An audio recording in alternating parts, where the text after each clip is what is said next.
Alright, welcome back. It's Tuesday, and it is my review of D Smoke's Black Habits, which I misread for Bad Habits when I first read the album. Oh, okay. No, it's Black Habits. Mm. Alright, so D Smoke has a bit of a weird background. So if anyone watches Netflix, or in particular the show Rhythm and Flow, which is about rap, he won that Netflix series. Okay. So it's like Good a on him.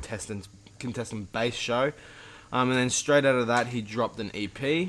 But he technically started all the way back in 2006. He had an album called Producer of the Year.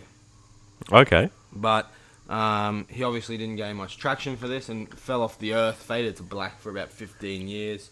So it feels a bit weird because this is his first full-length album. So it feels a bit weird calling him a newcomer at 34 or 35 years old. But that's what I'm going to call him. And That's I the technicality. think this album is going to make me take the crown off Polo G as the best newcomer album in the last 5 to 8 years. This album Okay. is insanely good.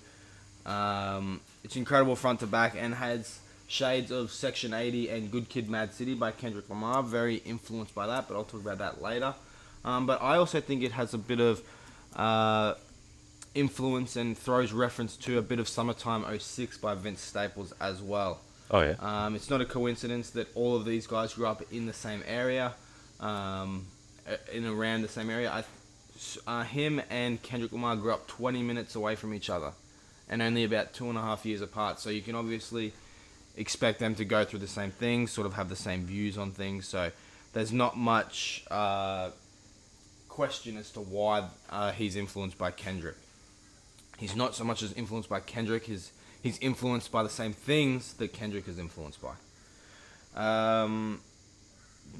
All three of those guys, Vince, Kendrick, and now D Smoke, have this aura about them that once like the right person listens to them, that they're gonna explode onto the mainstream. Like Kendrick Lamar, it was just a matter of time before he made it to the next level.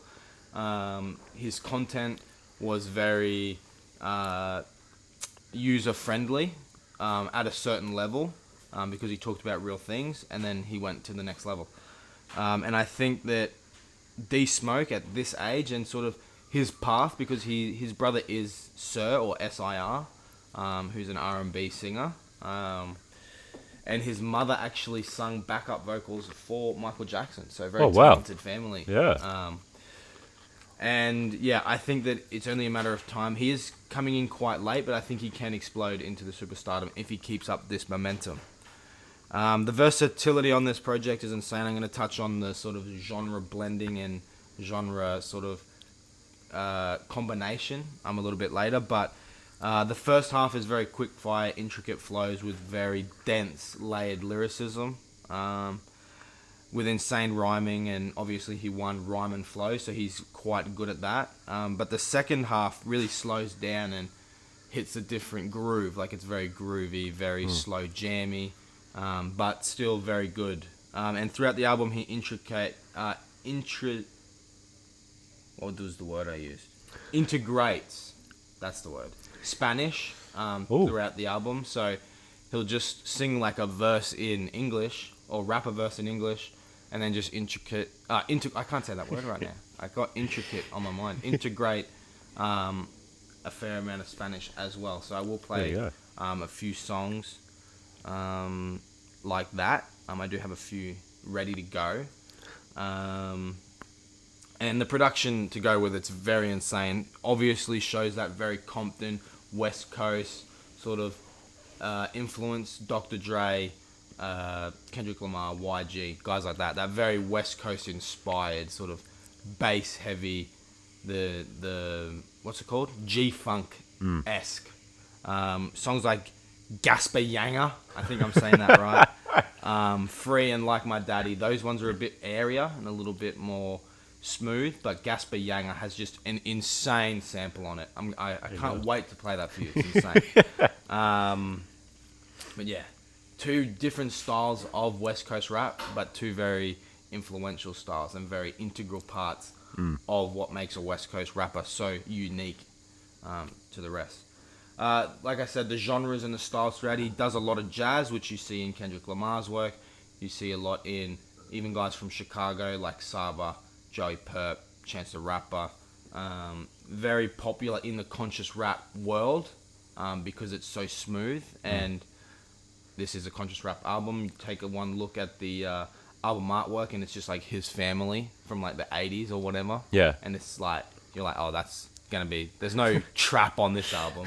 But yeah, there's also gospel, old school hip hop, very boom bappy at times, soul, obviously, R&B, and a little bit of pop as well. So very sort of multicultural in a way, bringing a lot of these genres together.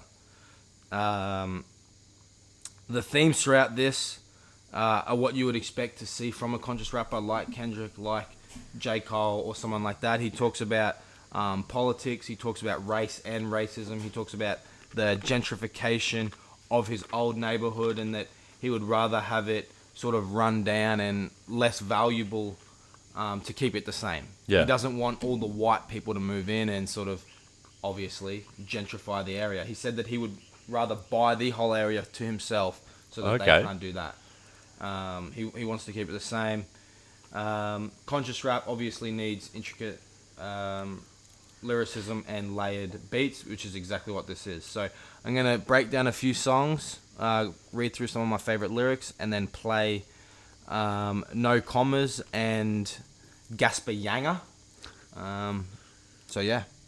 So it opens up with Morning Prayer, which is a spoken one by, I believe, if it's not his mother, it is like meant to be his mother. They're talking about like give me the backpack. It's sort of getting ready for school. And then she says, all right, repeat after me. I'm smart. Then they repeat back, I'm smart. I'm strong. I'm beautiful. What are you afraid of? Nothing. And if anyone puts your hands on you, what do you do? Puts their hands on you, what do you do? Make them wish they didn't. Make them wish they didn't. That's right. Sock them in the face. Now, who's going to pray? And then someone says, I'll pray. And then, Dear Lord, I thank you for this day, for waking us up this morning and starting us on our way. Thank you for Mummy, my mama, Uncle Nani, Grandma, and all our family. And God, I just pray that you bring our dad from jail soon. In Jesus' name, amen. And then the refrain is, if your heart is big, if your name is called, if you're black as oil, if you're brown or gold, if they hate you now, then they'll love you more. When they find out your magic, preacher, pimp, or addict, black habits. That's nice. Opens up very conscious. Yeah. Sort of talking about that. I did like the next track. I really liked the front, the beginning of the album, because it was a bit more rap heavy, a bit more rap centric. But I did like the back end as well. So the ones I'm breaking down here lyrically are the front end. Yeah. Just because they are a little bit more lyrical. Like it's easier to quantify the greatness of it because we like to break down lyrics on this show. So Yeah. the song Bullies is sort of about just like bullies around the world. So he says, fuck bullies. We act like we ain't, but us all bullies. So everyone's sort of a bully at a point. And I really liked the start of verse 2. I'll never hit a woman, but my home girl will. Keep talking, I'll let my home girl kill. She from Inglewood, got the chrome tip with the pearl grip. Educated with the home girl feel. Devastated when her papa got locked up, she medicated. Anything but needless, stay heavy sedated. Numbing the pain, she couldn't refrain. Wasn't walking with a limp, but she's still using the cane. Oh.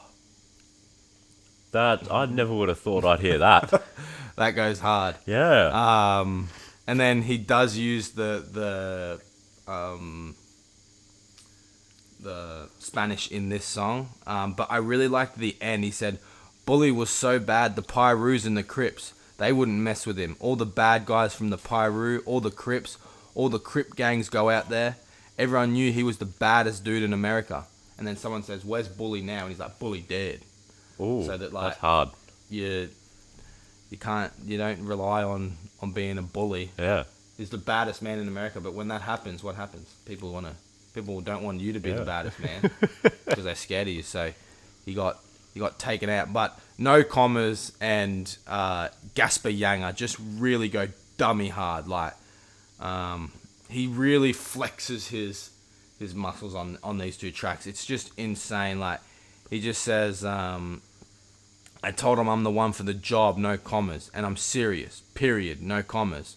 I want to enjoy my family and my friends with no drama, and stack till I'm delirious, period. Like, it's just, and this is when he talks about the gentrification. He says, they buying everything in my city lines, property value rising, they gon' gentrify. This ain't rocket science here, let me simplify it. We think we owners, but we only renters, why? The system ain't broke, it's designed to keep us declining until we reach the bottom line and can't see the sky.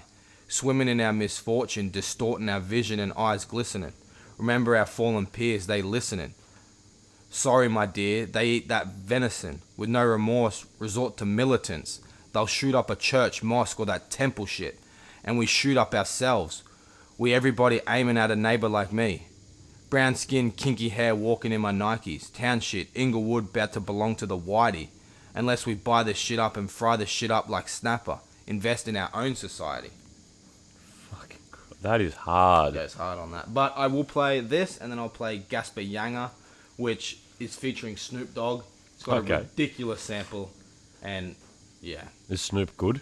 Snoop is, well, he's only on the chorus. Okay. So, I think that's his specialty. yeah. I really like detuned instruments.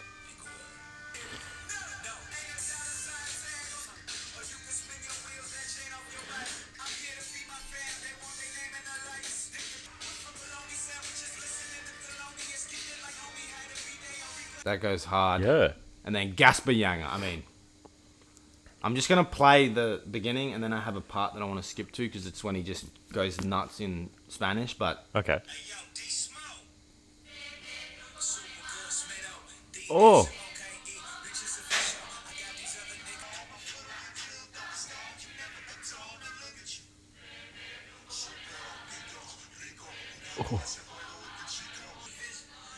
I really like that line.